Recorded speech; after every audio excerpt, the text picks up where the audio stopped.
नमस्कार, आप देख रहे हैं TNI आवाज़ और मैं हूं पलक गुप्ता।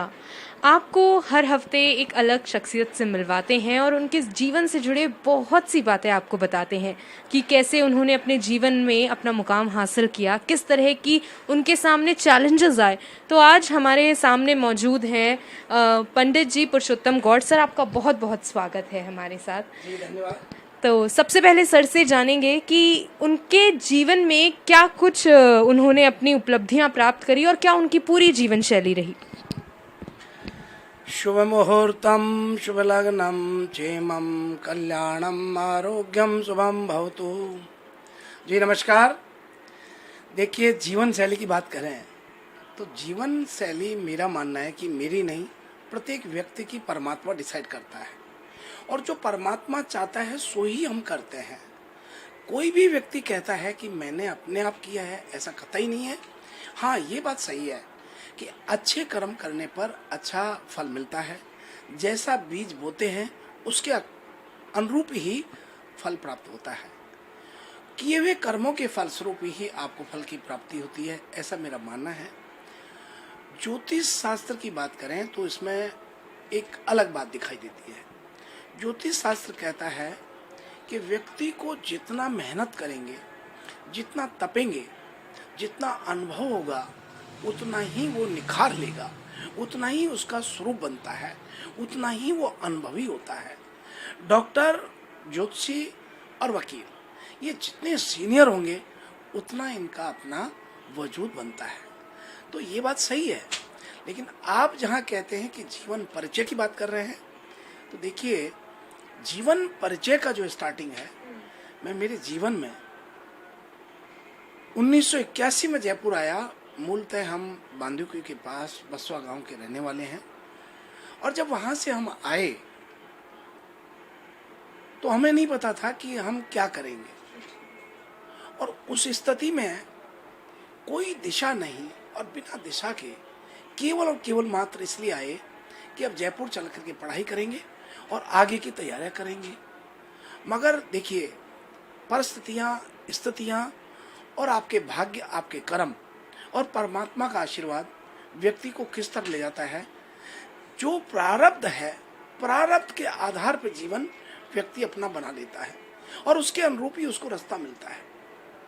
यहाँ महाराजा संस्कृत कॉलेज में डॉक्टर कमल भारद्वाज जी थे, डॉक्टर राधा कृष्ण जी शास्त्री साहब, और मैं 22 गोदाम पे आकर के जब हमारे एक रिश्तेदार थे उनके यहाँ रहने लगे तो वहाँ उनका आना जाना था। अब संयोग देखिए, उनका आना जाना था, मेरा कुछ लक्ष्य और था, लेकिन लक्ष्य बदल गया जब उनके साथ बैठे और ऐसा संवाद हुआ कि ये ब्राह्मण हैं, अन्य जातियों के बच्चे जो ज्योतिष को कर रहे हैं, एस्ट्रोलॉजी कर रहे हैं, वास्तु के बारे में पढ़ रहे हैं या शास्त्री कर रहे हैं, आचार्य कर रहे हैं, तो ब्राह्मण क्यों नहीं करते। जब उन्होंने ये बात कही तो मुझे लगा कि बात तो ठीक है कि ये कर्म किसी का अधिकार क्षेत्र तो है नहीं, मगर मुख्य रूप से प्राचीन काल से ही ब्राह्मण इस कर्म को करते रहे और मूल तक कर्म भी यही था, पूजा पाठ कराना, ज्ञान लेना और ज्ञान देना, यज्ञ करना और यज्ञ कराना और दान लेना और दान देना, ये ब्राह्मण के 6 कर्म हैं। तो मुझे लगा कि ये बात ठीक कह रहे हैं कि अपन को करना चाहिए और अपन को आगे बढ़ना चाहिए। वहीं से स्टार्टिंग होती है और उसके बाद ये जब मुझे लगा कि बहुत ही अच्छा हुआ, यहाँ से ज्ञान मिला, तो एक संत और मिलते हैं हमें, और वो बाबा जी यहाँ 22 गोदाम पे एक राम मंदिर है, अब तो शरीर छोड़ दिया। वो जब संपर्क में आए, मेरा नियम था कि मैं हनुमान जी को प्रतिदिन घंटे 1.5 घंटे पूजा में जाकर के बैठता था। उनको अच्छा लगता था तो वो कहने लगे कि नहीं, आपका तो ये सब नौकरी करने का और ये पढ़ाई या ग्रेजुएशन ये तो सब होती रहेंगी, लेकिन आपका रास्ता कुछ और होगा। और वहीं से रास्ता शुरू हुआ। मैं आपको जो कहना चाह रहा हूँ किसी उसमें नहीं, व्यक्ति अपने प्रारब्ध जब अच्छा होता है तो रास्ता बनता है और कार्य करने लगता है। जब मेरा बीकॉम कंप्लीट हुआ, ग्रेजुएशन हो जाने के बाद वापस लौट करके मैं ज्योतिष की तरफ मेरा रुझान हो रहा है। मतलब कोई आदमी ये देखेगा कि यार मेरे को अपना नौकरी मिल गया है, मैं नौकरी कर रहा हूँ, मेरी अपनी पढ़ाई पूरी हो गई है। उस ज़माने में इतना ठीक था कि भाई थोड़ा सा कमा लेते थे उससे अपना काम, क्योंकि बहुत ज़्यादा खर्चे थे नहीं, और हम थोड़े मतलब मितव्ययी भी थे, तो हमारे लिए बहुत था। ऐसे में आपको जो मैं कहना चाह रहा हूँ कि परमात्मा की कृपा से जब उनके साथ में रोज जाता, पूजा पाठ कराने, कर्म कांड में जाता, मुझे अच्छा लगता। लोग उनके चरण छूते और उनके साथ रहते, मुझे बहुत अच्छा लगता। मेरे परम श्रद्धेय, प्रातः स्मरणीय, प्रातः वंदनीय मेरे गुरुदेव बाबा हिरड़ा खान, जो कि शिव के रूप में अवतार लिया, उनकी असीम कृपा थी, मैं ऐसा मानता हूँ, क्योंकि बिना कृपा के कोई चीज संभव नहीं है। उनकी कृपा थी, उनका प्रारब्ध से कहीं हमारा कोई जुड़ाव लगाव रहा होगा। तो उनकी कृपा से मुझे जो है आध्यात्मिक वातावरण बहुत अच्छा लगने लगा, और परिणाम ये हुआ ईश्वरीय कृपा से कि जब यहाँ हमारा काम ही पूर्ण रूप से केवल कर्म कांड यानी पूजा पाठ, यज्ञ हवन और ज्योतिष में मन करने लगा। जब ये पूजा पाठ करने लगे तो मेरी इच्छा हुई कि ज्योतिष को फलादेश भी किया जाए, और ज्योतिषीय फलादेश के लिए अपन को पूर्णतः इसमें उतरना है और कोई काम ही नहीं करना है, इसी में करना है। तब उसी दौरान हमें एक संत मिलते हैं, और वो 8-10 संतों के साथ मंदिर में पधारे। शाम को एक सुंदरकांड थी, बड़ा पुरानी बात मैं कर रहा हूँ। और देखिए उन्होंने कहा कि अरे ये आपने क्या चुन लिया, ये तो कर्म ही बहुत खराब है कि ये 36 कौम का जो पैसा आपके पास आएगा, इसके 9 हाथ दंत, और भजन करे तो उबरे नहीं तो निकाले अंत। अब ये तो डराने वाली बात थी, और तब तक मैं बहुत आगे बढ़ चुका था। मैं तो मेरी नौकरी जो थी उसे भी छोड़ के पूर्णतः इसमें लग गया था। तब उस परिस्थितियों में मेरा मन को एक स्थिर रखने वाला और दृढ़ता से मुझे उसमें लगन के साथ आगे बढ़ाने के लिए बाबा हिरड़ा खान की कृपा मुझे काम आई, और परिणाम ये कि हम विचलित नहीं हुए, और हमने कहा कि भाई भजन करे तो उभरे नहीं तो निकाले अंत। हमने कहा भजन भी करेंगे और दान भी करेंगे, लेकिन हमको जब कहीं मिलेगा तो हम करेंगे, और जब नहीं मिलेगा तो नहीं करेंगे। और परमात्मा की कृपा से मैंने अपने जीवन में जो भी कुछ मिला उसमें से कुछ न कुछ अंश कहीं न कहीं किसी न किसी रूप में थोड़ा थोड़ा धर्म पुण्य करना। ये तो मैं नहीं कहूँगा कि मैं कोई सेठों के जैसा पुण्य करने लगा, मगर जितना मेरे पास आया, 10 रुपये आए तो मैंने उसमें से 50 पैसे खर्च किए, या मान लो 5,000 रुपये आए तो मैंने 100 रुपये 200 रुपये खर्च किए, इस तरह से किया। और परमात्मा की कृपा से मुझे बहुत अच्छा लगने लगा। और उसके बाद मैंने देखा कि विद्वान जो ब्राह्मण पंडित रहे हैं, वो आज तक भारत की धरती पर इतने कमजोर और इतने आर्थिक स्थिति में पिछड़े हुए क्यों रहे, और उनके खास तौर पर संतान क्यों नहीं पनप पाई, इसके पीछे क्या रीजन है। तो मुझे जो मैं आपको कहना चाहूँगा, देखने और समझने को मिला कि उसके पीछे एक ही रीजन था कि उनकी शायद यही रहा कि भाई लेने में रहे, कभी दान पुण्य करना ठीक नहीं समझा। शायद यही वजह रही होगी, मैं नहीं कहता क्या वजह, लेकिन ऐसा मैंने देखा। तो मैं उसमें और आगे बढ़ने लगा, मुझे अच्छा लगने लगा। और देखो आपको मैं बताना चाहूँगा कि कोई भी व्यक्ति हो, अपनी कमाई में से कुछ अंश तो दान पुण्य के रूप में करना चाहिए। अपने समाज में, अपने परिवार में, अपने मोहल्ले में, अपने नगर में, अपने जिले में, अपने प्रदेश में जो आपसे बन सके उसमें से, अपने कामयाबी में से खर्च करना चाहिए। और किया तो उसके बाद धीरे धीरे मुझे बहुत परमात्मा की कृपा मिलने लगी। और जब ये स्थिति हुई, मुझे लगा कि अब ये थोड़ा सा ठीक हो रहा है, तब फिर हमको परमात्मा की महती कृपा से एक प्रेरणा हुई कि भगवान के जितने भी मंदिर हैं, शिवालय, वहाँ जो शिव जी का जल जो चढ़ता है, क्योंकि रुद्र पाठ कराने जब हम जाते थे और मंदिर में जाकर के सहस्त्र घट कराते थे। तो सहस्त्र घट का मतलब है कि 1000 घड़े जल का शिव के ऊपर चढ़ाना, और फिर वो जल नालियों में जाता था। तो वो देखा तो मेरे बहुत कष्ट हुआ। और प्रभु श्री राम की महती कृपा से, उस 3 त्रिलोकी के देवादिदेव महादेव की कृपा से ऐसा सन्मार्ग हमको रास्ता मिला कि वो जल का मैं एक खड्डा खोद करके वाटर हार्वेस्टिंग सिस्टम को शुभारंभ किया, और उसमें भूजल वैज्ञानिकों के सहयोग से, उनके मार्गदर्शन में मैंने पहला गड्ढा किया सिविल लाइन में, मंदिर में। वो देखिए उसके पास एक नलकूप था, वो सूख गया था। जब मैंने उसको 10 मीटर गहरा गड्ढा करके पानी को शिवालय का जल का जो अभिषेक का जल था उसमें डाला, जो नालियों में जा रहा था, परिणाम ये हुआ कि वो जल वो जमीन के स्तर में पहुंचा और जल स्तर को बढ़ाने लगा, और उसमें जल आने लग गया सूखे हुए नलकूप में। उसके बाद ये कार्य मैंने संपूर्ण भारतवर्ष में नहीं, संपूर्ण देश में करना शुभारंभ किया। मुझे इस पर राजस्थान सरकार से सम्मानित किया गया, देश विदेश से सम्मानित हुआ, अनेकों लोगों ने अप्रिशिएट किया, विदेशों में तारीफ हुई, देश में तारीफ हुई। हमारे भारत के यशस्वी राष्ट्रपति श्रीमती प्रतिभा पाटिल जी ने बहुत प्रशंसा की, उन्होंने सम्मान किया। तो ऐसे अच्छे कार्य के लिए मैंने देखा कि केवल ज्योतिष फलादेश या कर्मकांड पूजा पाठी नहीं, अपन को कुछ और भी करना है। और उसके बाद लगा कि हमारी भारतीय संस्कृति, हमारी भारतीय ज्योतिष इतनी समृद्ध ज्योतिष है, इतना बड़ा साइंस है, इतना प्राचीन विज्ञान है, जिसमें देश विदेश की रुचि बढ़ रही है। तो क्यों नहीं इसको पूरे विश्व में प्रचार प्रसार किया जाए।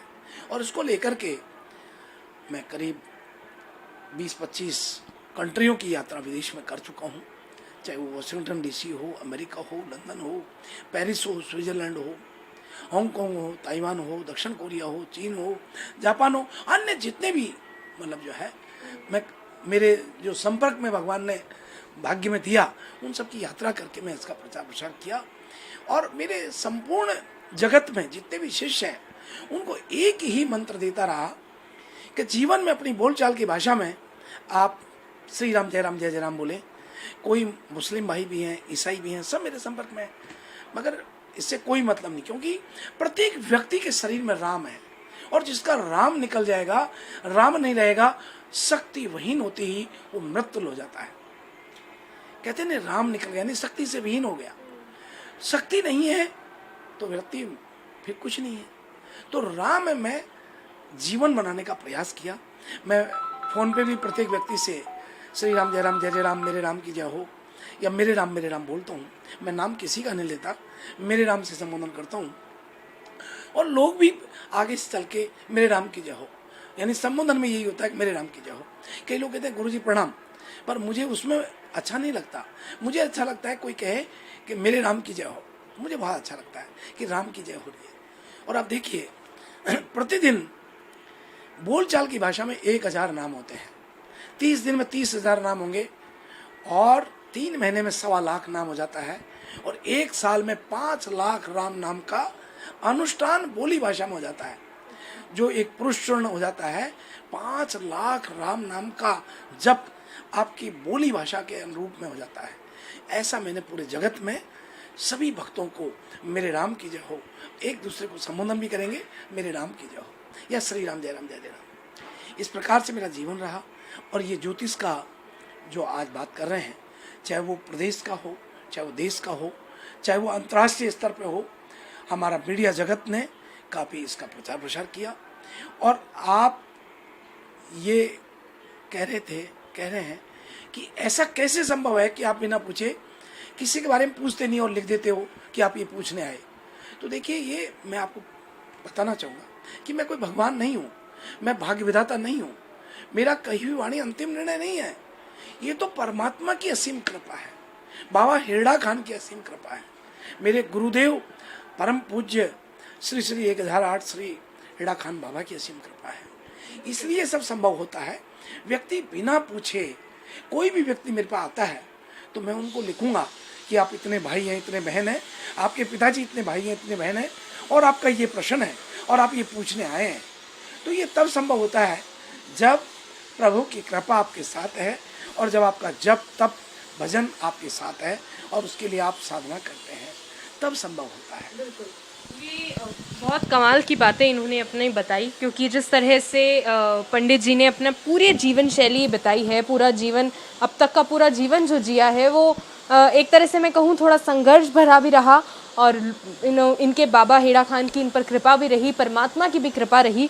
आपने देश विदेशों की बात करी, तो आपसे एक और चीज़ जानना चाहेंगे, जैसे ज्योतिष अगर हम बात करें तो क्या विदेशों में भी भारतीय ज्योतिष का लोग कितना मानते हैं और भारत में कितना इसको मानते हैं?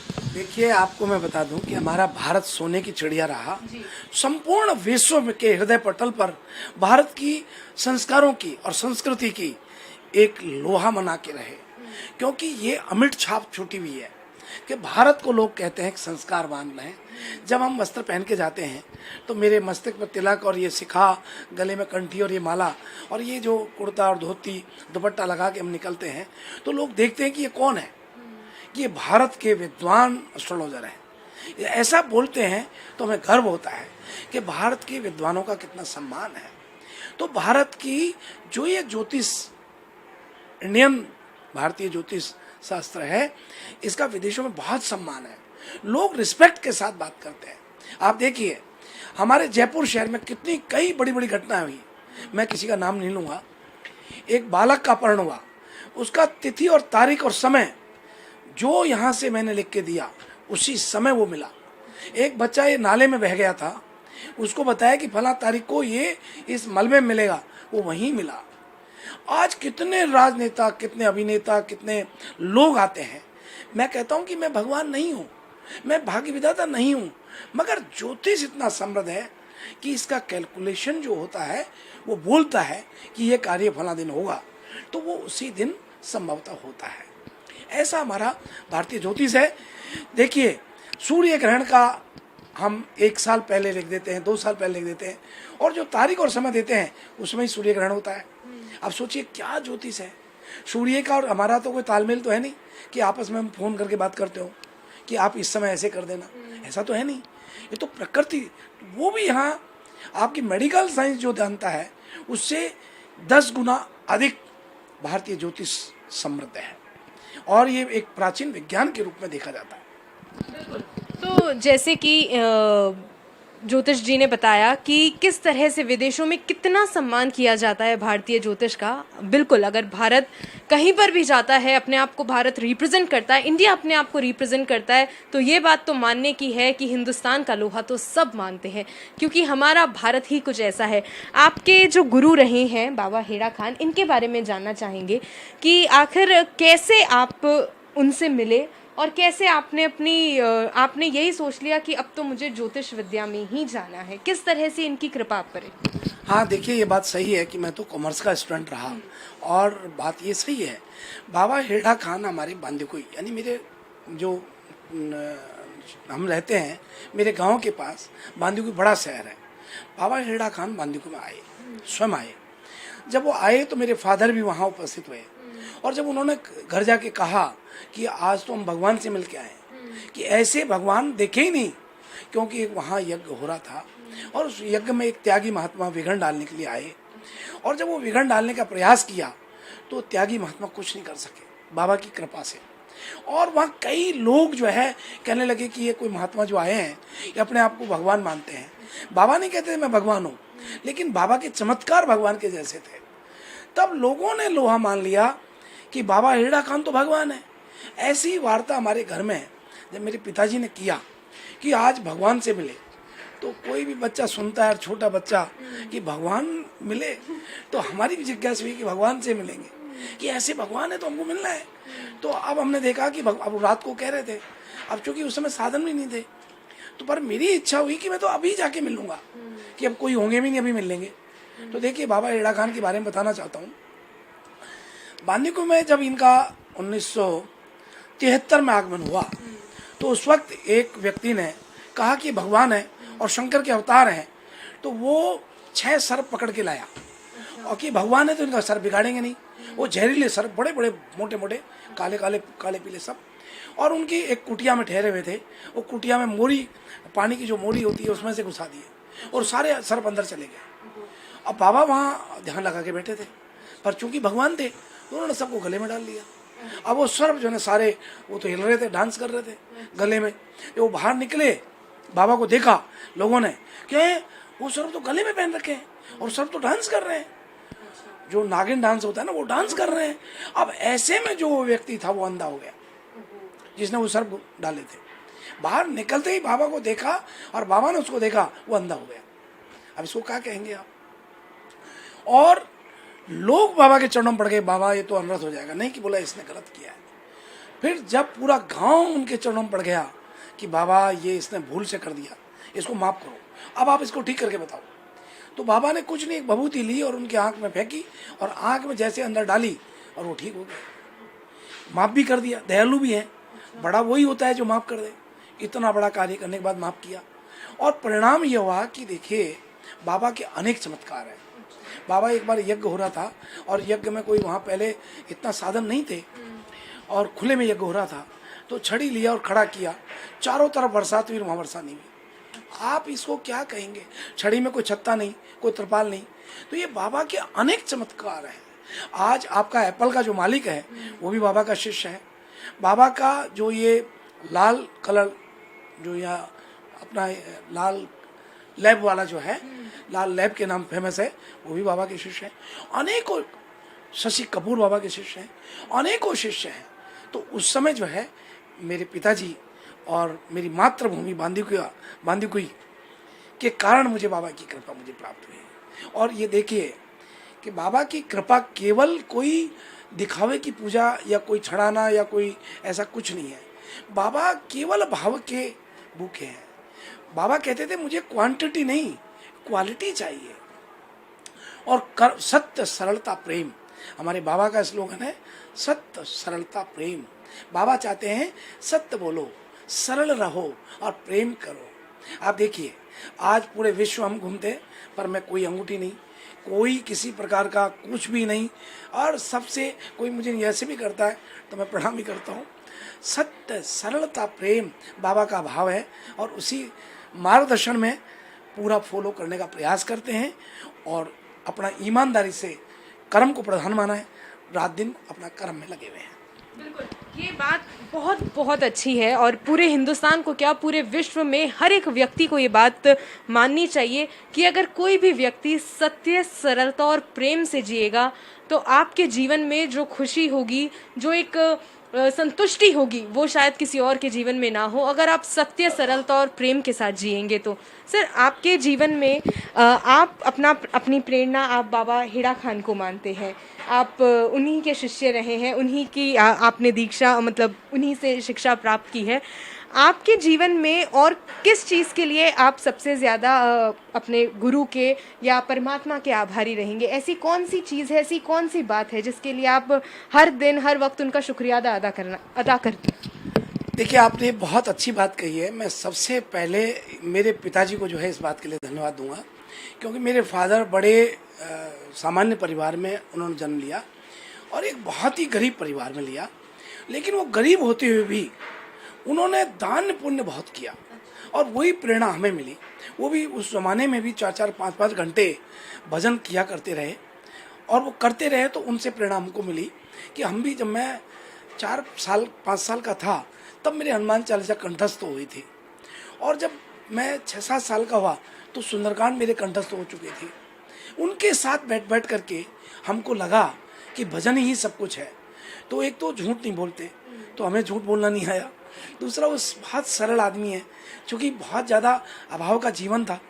जब अभाव है, कहीं किसी प्रकार का कोई था ही नहीं ज़्यादा, तो फिर तो आदमी अपनी एक उसमें ही परिधि में रहता है। तो हमने वही जीवन जीना सीखा कि अच्छा खाना और अच्छा रहना और सत्य बोलना और भगवान का भजन करना। तो मैं मेरे फादर को बहुत धन्यवाद देता हूँ कि उन्होंने ये गुण हमें डाला, आज सादगी से रहना और बिल्कुल सत्यता के साथ रहना, कि चिटिंग नहीं, कोई धोखा नहीं, कोई झूठ नहीं। उनकी लाइफ में ऐसा था ही नहीं, तो हमें भी वो प्रेरणा नहीं मिली। तो मैं मेरे फादर को बहुत धन्यवाद, क्योंकि फादर के कारण ही मुझे बाबा हेड़ा खान मिले। और फादर के कारण ही मैंने, मेरे मदर फादर के कारण इस भारत की धरती पर ब्राह्मण के घर जन्म लिया। ये भी मुझे गर्व है कि मैं ब्राह्मण के घर जन्म लिया। वो बात सही है कि मैं पहले जब ग्रेजुएशन कर रहा था तब मुझे लग रहा था कि ये आरक्षण के कारण मेरी योग्यता की हत्या हो रही है, पर बाद में मुझे लगा कि नहीं, परमात्मा ने जो किया वो अच्छा किया।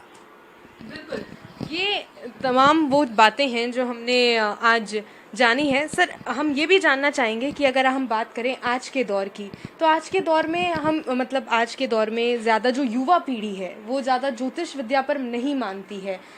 लोग कहते हैं कि पता नहीं ये सच है नहीं है, पता नहीं गलत भी हो सकता है, तो इस पर क्या कहेंगे? क्या आज की पीढ़ी को ज्योतिष विद्या पर अगर मतलब भरोसा भी नहीं है, विश्वास भी आजकल लोग नहीं करते हैं, तो क्या इस पर कहेंगे? देखिए, आपका कहना बहुत सही है, आप बहुत ठीक बात कर रही हैं। युवा आज का इसलिए नहीं मान रहा है क्योंकि माता पिता के साथ रहता नहीं है, उनकी पढ़ाई, उनकी शिक्षा दीक्षा बाहर होने लगी है। पहले बच्चे माता पिता के साथ रहा करते थे तो परिवार में ताऊ से, चाचा से, मामा से, नाना से संस्कारों का आदान प्रदान होता था, माँ से, बहन से, बुआ से। आज बच्चे अपना स्कूल करते हैं तब तक वो छोटे होते हैं, और जैसे कॉलेज में आते हैं, जब समझ आती है तो बाहर हो जाते हैं, उसके बाद उनका प्लेसमेंट हो जाता है। तो अब how can possible regarding this कि उनको आज के संस्कारों के बारे में ज्ञान हो। मगर फिर भी मैं आपको कहना चाहूँगा, भारत की धरती पर जिसने जन्म लिया है उसकी श्रद्धा भारत की ज्योति से जुड़ी हुई है। आज का जो युवा है, जो क्योंकि आज माता बहन जो लड़कियां हैं या माता बहन जो हैं, जो बच्चियां हैं जिनकी शादी हो जाती है, क्योंकि काम उतने रहे नहीं, सारी मशीनरी का काम हो गया, कपड़ा धोना है तो मशीन से धोना है, सफाई करनी है तो मशीन से करनी है, या फिर नौकर चाकर कर रहे हैं तो उतना काम है नहीं। पहले चक्की आटा पीसते थे, महिलाएं काम किया करती थी, या चूल्हे पर रोटी बना के जो अपना जीवन में परिवार को पालती थी। आज महिलाओं के पास काम नहीं है, आज बच्चियां नौकरी करती हैं, तो ऐसे में बच्चे सीजेरियन होने लग गए। और जब बच्चे सीजन हो रहे हैं तो वो अधिकांश एस्ट्रोलॉजरों के पास जाते हैं। ऐसे मेरे पास देश विदेश के युवा जुड़े हुए हैं कि महाराज सीजरियन हो रहा है, क्योंकि आजकल 70% तो बच्चे सीजरियन हो रहे हैं, और सीजरियन हो रहे हैं तो वो फिर मुहूर्त पूछते हैं। जब उनका विश्वास नहीं तो मुहूर्त क्यों पूछ रहे हैं? आप देखिए, डॉक्टर्स के पास आज बीमारियां हो गई तो लोग ऑपरेशन का मुहूर्त पूछते हैं, जब उनका विश्वास नहीं तो मुहूर्त क्यों पूछ रहे हैं? कई ऐसे हमारे नेता या बड़े पॉपुलर व्यक्ति ये दिखाने को तो कहते हैं कि हम मानते नहीं हैं, मगर वो गुपचुप आते हैं और रात को 11 बजे आके पूछ के जाते हैं। कई लोग सुबह 5 बजे पहुंच जाते हैं, और बड़े ऐसे बड़े नाम, जिनका नाम नहीं लूँगा, आल्टो में सामान्य गाड़ियों में बैठ के आते हैं, जिनके आगे पीछे 10-10 गाड़ियाँ चलती हैं।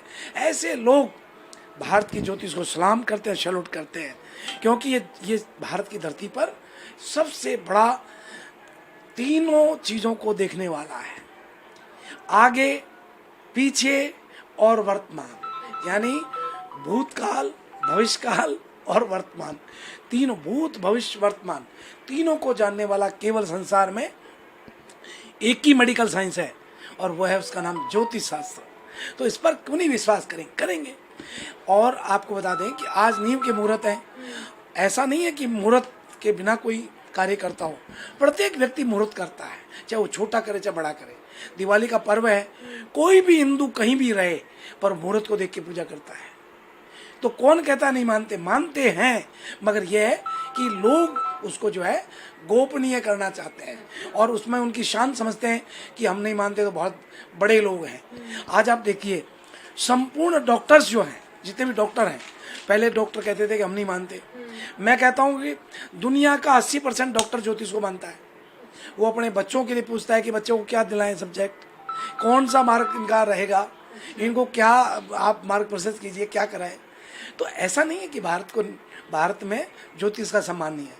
ये बहुत बड़ा समृद्ध साइंस है, इसको सब लोग मानते हैं, चाहे वो हिंदू हो, चाहे मुस्लिम हो, और चाहे सिख हो, चाहे ईसाई हो, प्रत्येक व्यक्ति मानता है। अच्छा, ये भी जानना चाहेंगे कि सबसे ज्यादा आपके पास किन समस्याओं को लेकर लोग पहुंचते हैं? सबसे ज्यादा किन चीजों के बारे में लोग आकर पूछते हैं? कौन से मुहूर्त होते हैं या कौन सी समस्याओं को लेकर आते हैं?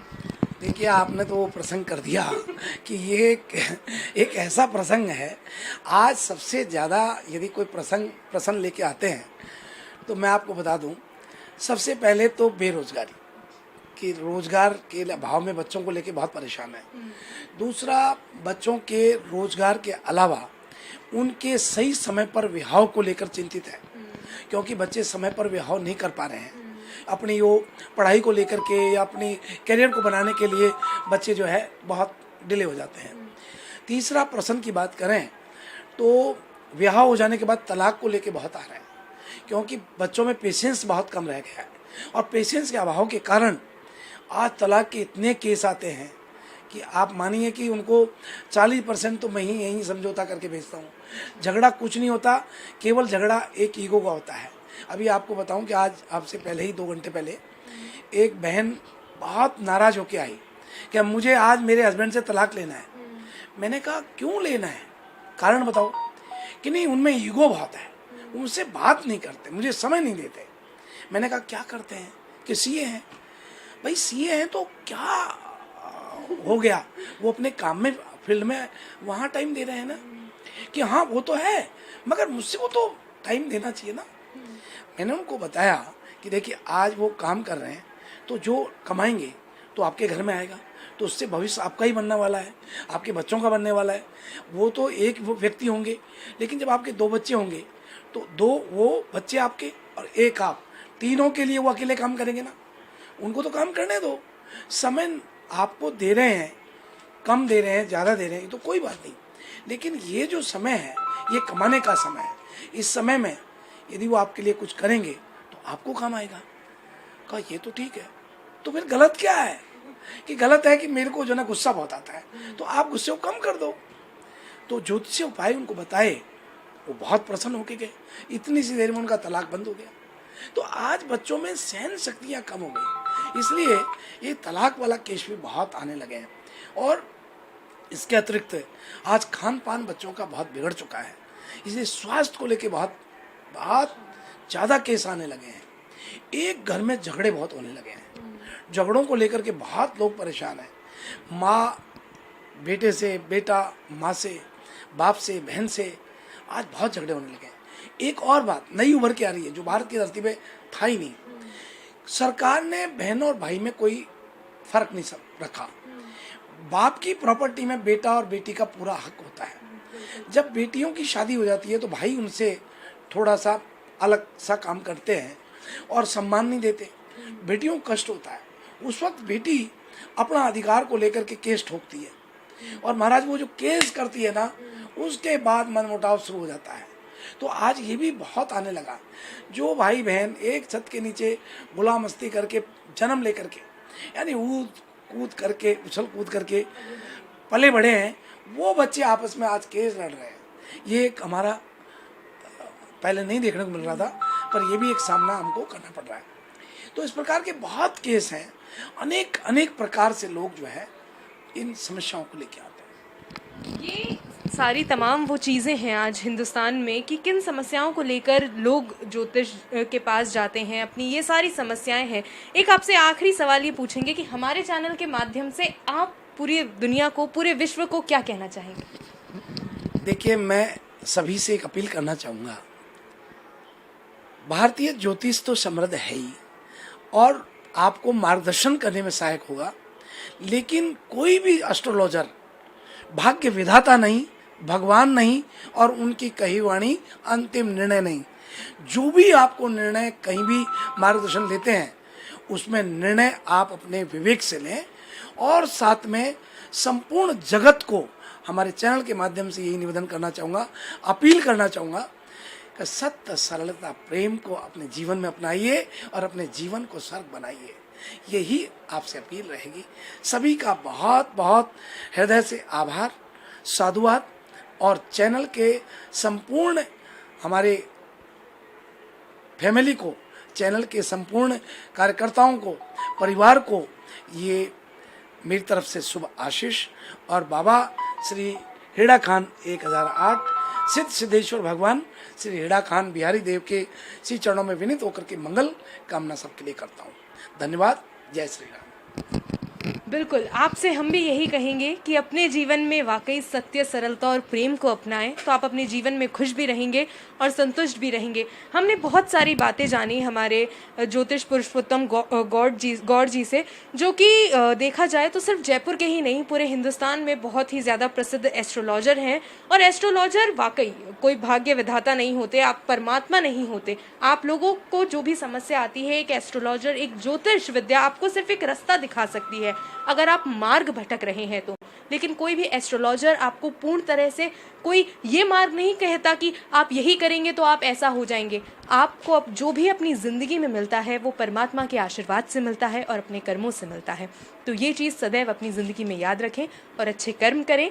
बस यही TNI आवाज़ आपसे अपील करता है, और इस तरह की खास स्टोरीज़ के लिए बने रहिए TNI आवाज़ के साथ। नमस्कार।